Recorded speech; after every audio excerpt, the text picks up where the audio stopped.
AMC electrónica serie X y K.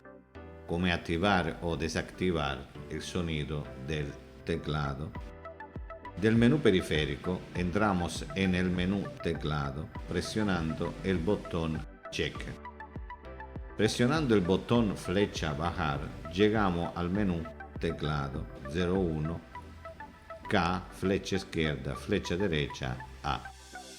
Tenemos la posibilidad de elegir cualquier teclado disponible presionando los botones flecha arriba y flecha abajo. Elegido el teclado, se puede activar o desactivar 4 tipos de sonido. El primero, K, es para el sonido de la tecla. El segundo, flecha izquierda, es para el sonido tiempo de entrada.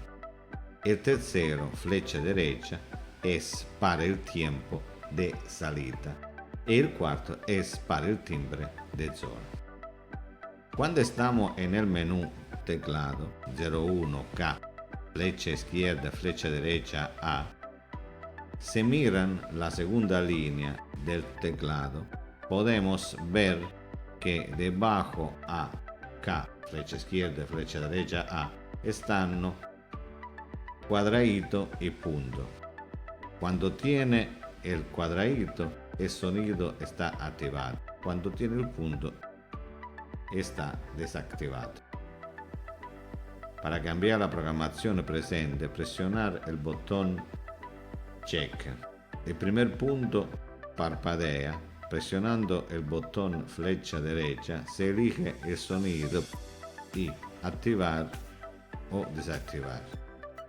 Elegido el sonido, presionar el botón X para activar o desactivar el sonido.